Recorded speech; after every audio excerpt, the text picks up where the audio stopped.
Hello my dear friends. Welcome back to English with Shyam sir. నేను Shyam sir మాట్లాడుతున్నాను. ఎలా ఉంది ప్రిపరేషన్? కన్సిస్టెంట్‌గా ప్రిపరేషన్‌ని కంటిన్యూ చేయండి. Don't give up. మీరు అనుకున్న డ్రీమ్ జాబ్ వచ్చేదాకా కాంప్రమైజ్ అవ్వకండి. సో, మనం మన ఇంగ్లీష్ విత్ శ్యామ్ సార్ ఛానెల్‌లో శ్యామ్ సార్స్ వొకాబులరీలోకి వెళ్ళిపోదామా? రన్నింగ్ నోట్స్ రాసుకుంటూ వీడియో చూడండి. ఈ వీడియో ఫస్ట్ టైమ్ చూస్తున్న వాళ్ళ కోసం చెప్తున్నానమ్మా. శ్యామ్ సార్స్ వొకాబులరీ అనే ప్రోగ్రామ్‌లో మనం హిందూ పేపర్‌లో ఉన్న కొన్ని వొకాబులరీని నేర్చుకుంటాం. మనం 10-20 వర్డ్సే నేర్చుకుంటాం. ఎక్కువ కాదు. కానీ ఆ నేర్చుకునేవి ఎగ్జాంపుల్స్‌తో బాగా ప్రాక్టీస్ చేస్తాము. గుర్తుపెట్టుకునేలాగా నేర్చుకుంటాం. ఎప్పుడు తెలుసు కదా! నేనేం చెప్తాను? ఎన్ని వొకాబులరీ నేర్చుకుంటున్నామని కాదు, గుర్తుపెట్టుకునేలాగా నేర్చుకోవడం ఇంపార్టెంట్. ఇక మనం సెప్టెంబర్ 16థ్ Hindu news paper editorial article first ఆర్టికల్‌లో కొన్ని ఇంపార్టెంట్ వర్డ్స్ వచ్చాయి. అవి డిస్కస్ చేద్దాం. ఫస్ట్ వొకాబులరీ రాసుకోండి. ప్రోబ్. మీ అందరికీ తెలిసిన వర్డ్ అయ్యి ఉండొచ్చు. తెలియని వాళ్ళ కోసం చెప్తున్నాను. ప్రోబ్ అంటే తెలుగులో దర్యాప్తు అంటాం. ఇన్వెస్టిగేషన్ అని రాసుకోండి. ఓకే. ప్రోబ్ అనేది ఇన్వెస్టిగేషన్. చాలా ఇంపార్టెంట్ వర్డ్ ఒకటొచ్చింది డిస్పెల్. యాక్చువల్‌గా నేను మీకు అర్థమయ్యేలా చెప్తాను. డిస్పెల్ అంటే రిమూవ్ అని రాసుకోండి. అవాయిడ్ అని కూడా రాసుకోండి. డిస్పెల్ అంటే రిమూవ్ లేదా అవాయిడ్. పెర్సెప్షన్ అంటే ఏంటమ్మా? ఒక మనిషి ఆలోచించే విధానం. ఒపీనియన్ అని రాయొచ్చు. లేదంటే వే ఆఫ్ థింకింగ్ అని కూడా రాయొచ్చు. ఆలోచన శైలి. ఇక బయాస్ అంటే తెలుసు కదమ్మా! పార్షియాలిటీ. అంటే ఒకళ్ళ మీద ఎక్కువ ఇంట్రెస్ట్ ఉండడం, ఒకళ్ళ మీద తక్కువ ఇంట్రెస్ట్ ఉండడం. సో, బయాస్ అంటే ఏంటంటే పార్షియాలిటీ. ఓకేనమ్మా? ఇలా హెడ్‌లైన్స్‌లోనే మనకి 4 వర్డ్స్ వచ్చాయి. కొంతమంది స్టూడెంట్స్ స్క్రీన్ షాట్ తీసుకుంటారు. అలా స్క్రీన్ షాట్ తీసుకోకండి. రన్నింగ్ నోట్స్‌లో రాసుకోండి. హెడ్‌లైన్స్‌లో 4 వర్డ్స్ చూసిన తర్వాత మనం ఆర్టికల్‌లోకి వెళ్తే చిన్న వర్డే వచ్చింది.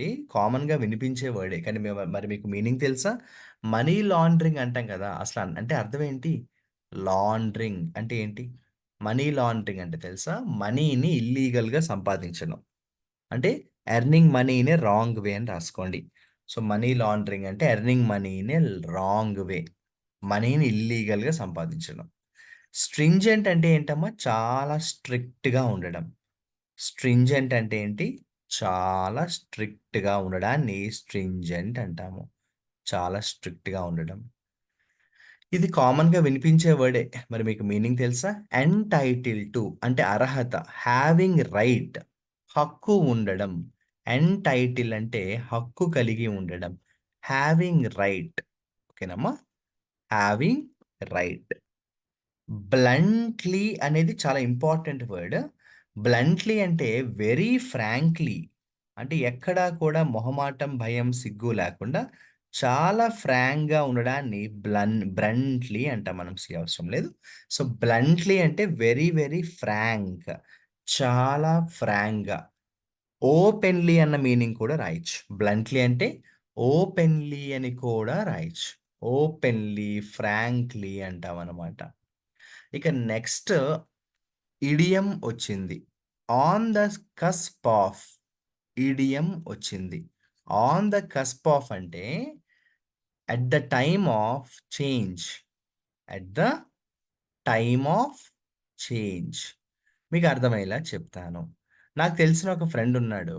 అతను సివిల్స్ ఎగ్జామ్స్‌కి ప్రిపేర్ అవుతున్నాడు. 2 టైమ్స్ జస్ట్ మిస్ అయింది. ఈసారి ఖచ్చితంగా ఐఏఎస్ కొడతాడు. అంటే he is on the cusp of becoming IAS officer. అంటే ట్రాన్స్‌ఫర్మేషన్‌కి దగ్గరలో ఉన్నాడు. అంటే మార్పు సమయంలో అంటాం. ఆన్ ద కస్ప్ ఆఫ్ అంటే at the time of change. అయితే ప్రెసిడెంట్స్ అనేది లీగల్ లాంగ్వేజ్‌లో ఎక్కడ వాడతామంటే గతంలో జరిగిన ఇన్సిడెంట్స్ అంటాం. సో, ప్రెసిడెంట్స్ అంటే రాసుకోండి ఎర్లియర్ ఇన్సిడెంట్స్, ప్రీవియస్ ఇన్సిడెంట్స్. మీకు అర్థమయ్యేలా చెప్పాలంటే ఏదైనా కేస్ వాదించేటప్పుడు మనం కోర్ట్‌లో ఏం చెప్తామంటే, "సార్ ఇలాంటి కేసే 2005లో కూడా వచ్చిందండి. అప్పుడు జడ్జి ఇలాంటి జడ్జిమెంట్ ఇచ్చాడు" అని ఎగ్జాంపుల్ చెప్తాం కదా! దాన్నే ప్రెసిడెంట్ అంటాం. So, example of A previous incident అనమాట. స్ట్రైవ్ అంటే వర్క్ హార్డ్. దేనికోసమైనా కష్టపడడాన్ని స్ట్రైవ్ అంటాము. అంటే వర్క్ హార్డ్ అంటాము. హెడ్‌లైన్స్‌లో వచ్చిన వొకాబులరీ గుర్తుందా? డిస్పెల్ మళ్ళీ వచ్చింది. రిమూవ్ చేయడం. డిస్పెల్ అంటే రిమూవ్ చేయడం. అండ్ ఇలా మనం చూసుకుంటూ వెళ్ళినట్టయితే ఎంఫసైజ్ దేని గురించైనా ఇంపార్టెంట్‌గా కన్సిడర్ చేయడాన్ని ఎంఫసైజ్ అంటాం. సో, రాసుకోండి ఎంఫసైజ్ అంటే గివ్ ఇంపార్టెన్స్. దేనికైనా ప్రాధాన్యత ఇవ్వడం. Give importance. డిక్రై అంటే వ్యతిరేకించడం. అపోజ్ అని రాయండి. డిక్రై అంటే అపోజ్. మీకొక సినోనిమ్ కూడా చెప్తాను. డినౌన్స్ అని కూడా అంటాం. ఓకే అమ్మా. డినై అని కూడా అనొచ్చు. 3 డీతో ఉన్నాయి రాసుకోండి. డిక్రై, డినౌన్స్, డినై అంటే అపోజ్ చేయడం. ప్రొపెన్సిటీ అంటే ఒక పర్టిక్యులర్ బిహేవియర్ అమ్మా. ఒకలా బిహేవ్ చేయడం అనమాట. సో, ప్రొపెన్సిటీ అంటే టెండెన్సీ అని రాసుకోండి పోనీ ఈజీగా ఉంటది. మీకు తెలిసిన వర్డ్ కదా! ప్రొపెన్సిటీ అంటే ఏం రాస్తారమ్మా? టెండెన్సీ. ప్రొపెన్సిటీ అంటే టెండెన్సీ. ఇవేసివ్ అంటే అర్థం ఏంటంటే అవాయిడ్ చేయడం. అంటే డైరెక్ట్‌గా, క్లియర్‌గా, ఓపెన్‌గా ఉండకుండా తప్పించుకునే ప్రయత్నాన్ని ఇవేసివ్ అంటాము. సో, ఇవేసివ్ అంటే తప్పించుకొని చేసే ప్రయత్నం అవాయిడ్. ఇవేసివ్ అంటే అవాయిడ్ చేయడం, అవాయిడ్ చేయడం. సబ్టిల్ అంటే చాలా సున్నితమైన, వెరీ డెలికేట్. ఫైన్ అని కూడా అంటాము. సబ్టిల్ అంటే సున్నితమైన, చాలా డెలికేట్‌గా అంటాం మనం. మీ అందరికీ తెలిసిందే. ఆట్ టు అంటే షుడ్.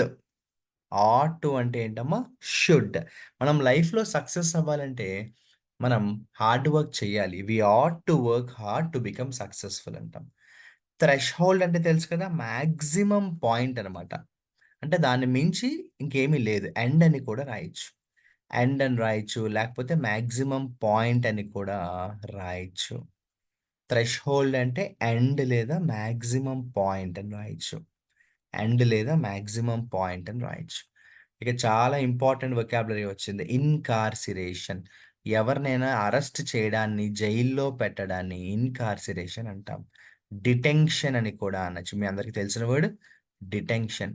ఇంప్రిజన్ అని కూడా అంటాము. ఇంప్రిజన్ అని కూడా అంటాము. ఓకేనన్నా? ఈ లాస్ట్ వీక్‌లో నేను మధ్య మధ్యలో ఒక 1 ఆర్ 2 డేస్ అనుకుంటా నేను మీకు వొకాబులరీ క్లాస్ చేయలేకపోయాను టైం లేకపోవడం వల్ల.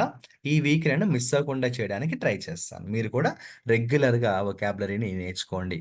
నేను చాలా సార్లు చెప్తాను వొకాబులరీకి బుక్స్ కాదు. మీరు హిందూ పేపర్ నుంచి ఇలా ఒక 20, 30 వర్డ్స్ ప్రతిరోజు నేర్చుకోండి చాలు. మనం రాసే కాంపిటీటివ్ ఎగ్జామ్స్‌లో చాలా మటుకు న్యూస్ పేపర్‌లోంచి వచ్చే వొకాబులరీయే వస్తాయి. సరే నేను నా టాస్క్ కంప్లీట్ చేశాను. మరి మీరు మీ టాస్క్ కంప్లీట్ చేయాలి. తెలుసు కదా ఏం చేయాలో? నేను ఈరోజు చెప్పిన వొకాబులరీలో ఒక 3 వర్డ్స్‌నిస్తాను. వాటితో ఒక్కొక్క వర్డ్‌తో ఒక్కొక్క ఎగ్జాంపుల్ తయారు చేసి కామెంట్ సెక్షన్‌లో మీ ఎగ్జాంపుల్‌ని మెసేజ్ చేయండి. ఎవరైతే బెస్ట్ ఎగ్జాంపుల్స్ కన్సిస్టెంట్‌గా మెసేజ్ చేస్తుంటారో వాళ్ళకి నేను సండే గిఫ్ట్ కూడా అనౌన్స్ చేస్తాను. సార్ లాస్ట్ 2 సండేస్ మీరు గిఫ్ట్ ఇవ్వలేదు సార్. సండే బౌంటీ అనౌన్స్ చేయలేదు సార్ అని అనుకుంటున్నారా? కంగారు పడకండి. దానికి ఒక రీజన్ ఉంది. నేను ప్రతి ఎగ్జాంపుల్‌ని చదువుతున్నాను. ఎవరెవరైతే కామెంట్ సెక్షన్‌లో ఎగ్జాంపుల్స్ పంపుతున్నారో, శ్యామ్ సార్ మీరు పంపే ప్రతి ఎగ్జాంపుల్‌ని స్టడీ చేస్తున్నారు. ఓకేనమ్మా? సరే. సో, ఈరోజు చెప్పిన వొకాబులరీలో ఒక 3 వర్డ్స్ ఇస్తాను. వాటితో ఎగ్జాంపుల్స్ రాసి కామెంట్ సెక్షన్‌లో మెసేజ్ చేస్తారా? ఫస్ట్ వర్డ్ ఏంటంటే డిస్పెల్. డిస్పెల్ అంటే ఏమన్నానో గుర్తుందా? డిస్పెల్ అంటే అవాయిడ్ చేయడం.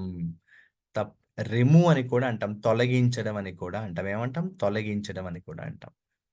బ్లంట్‌లీ అంటే చాలా నిస్సిగ్గుగా, నిర్మొహమాటంగా, ఓపెన్‌లీ, బ్లంట్‌లీ అంటాం మనం. Openly, frankly. On the cusp of అంటే at the time of change. మార్పు జరుగుతున్న సమయంలో. ఈ 3 వర్డ్స్‌తో 3 ఎగ్జాంపుల్స్ రాసి కామెంట్ సెక్షన్‌లో మెసేజ్ చేయండి. తెలియని వాళ్ళ కోసం చెప్తున్నాను. ప్లే స్టోర్‌లోకి వెళ్ళండి. ఇంగ్లీష్ విత్ శ్యామ్ సార్ యాప్‌ని ఇన్‌స్టాల్ చేసుకోండి. అక్కడ మీకు చాలా కోర్సెస్ కనిపిస్తాయి. ఏ ఎగ్జామ్‌కైతే ప్రిపేర్ అవుతున్నారో ఆ కోర్స్‌ని పర్చేస్ చేసుకోండి. నేను కింద డిస్క్రిప్షన్‌లో ఆ కోర్సెస్ లింక్స్ అన్నీ ఇస్తాను. మీరు ఏది కావాలనేది క్లిక్ చేసుకొని అందులో ఉన్న కోర్స్‌ని తీసుకోండి. రికార్డ్ క్లాసెస్‌తో పాటు లైవ్ క్లాసెస్ కూడా జరుగుతున్నాయి. All the best.